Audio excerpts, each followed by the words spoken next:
আমি একটা আজকে ভিডিও করে কথা বলতে চাই। আমি জানি সমাজ সেটা মানবে কি মানবে না, তাতে আমার কিছু এসে গেল না। বিরাট ট্রোলিং হচ্ছে, বিরাট সমস্ত বয়স্কা মহিলারা এবং কম বয়সীরাও, মাঝবয়সীরা বলছে দিলীপ ঘোষের বউ রিঙ্কু কেন বিয়ে করেছে।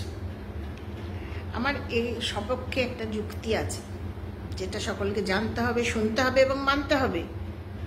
এক মাঘে শীত পালায় না, সব জিনিসের রিফর্ম হচ্ছে, আস্তে আস্তে পাল্টাচ্ছে। আগেকার দিনে বিধবাদের কি হতো, মাথার চুল ছেটে একাদশী করিয়ে রেখে দেওয়া হতো, আর ভোগ করতো কারা?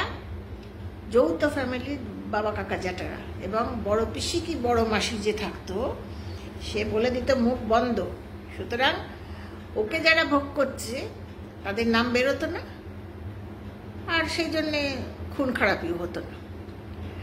আমি এই কথাটা প্রসঙ্গে বলতে চাই যে রিঙ্কু মজুমদার বিয়ে করেছে, বেশ করেছে।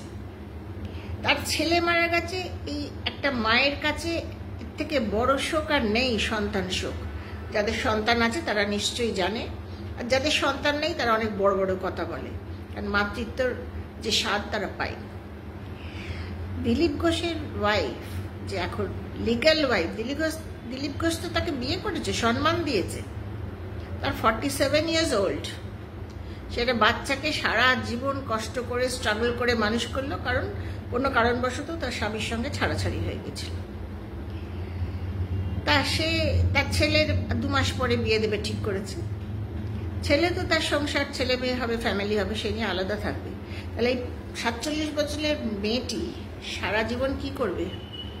তার জীবনের কোনো মূল্য নেই। বেশ করেছে, বিয়ে করেছে। আর এই বিয়ে করার সঙ্গে তার ছেলের মৃত্যু অত্যন্ত বেদনাদায়ক, কোনো সম্পর্ক নেই, এটা কাকতালীয়। ছেলেটি ছিল অসুস্থই, নিউরো প্রবলেম ছিল, অবসাদ ছিল, নানা প্রকার শারীরিক সমস্যা ছিল। তার উপর আবার একটা গার্লফ্রেন্ড ধোকা দিয়েছে, এসব নানা রকম একসঙ্গে হয়ে সে কিন্তু মাকে মাদার্স ডে অবজার্ভ করেছে, তার কোনো আপত্তি ছিল না। এই যে মাকে একটা এই বিরাট শোকের সময় এত ট্রোলিং হচ্ছে, আমার তো মনে হয় এরা অশিক্ষিতরা সব করছে। অশিক্ষিতই তো আমাদের দেশে বেশি, শিক্ষার বড় অভাব। শিক্ষা মানে ডিগ্রি নয়, সহবত শিক্ষা নেই, একদম নেই। এমনভাবে তাকে জর্জরিত করা হচ্ছে যে সে যেন আরও শোকে, আরও নিজের জীবনের প্রতি একটা বিতৃষ্ণা এসে যায়, এবং সে যেন ভাবতে বাধ্য হয় যে তার ছেলের মৃত্যুর কারণ সে নিজেই। একেবারে ভুল। আপনারা যারা ট্রোলিং করছেন, আপনাদের বড্ড সাহস বেড়ে গেছে না? সব কিছুতেই ট্রোলিং করেন, কারণ আপনাদের খেয়ে দিয়ে সময় আছে অনেক, কারণ ভালো কাজ তো কিছু করেন না। আর সেই বিবেচনা বুদ্ধিটাও আপনাদের এখনো হয়নি, বয়সটা বেড়েছে, বিবেচনা বুদ্ধিটাও আপনাদের হয়নি। শুনতে খারাপ লাগলেও আমার কিছু এসে গেল না।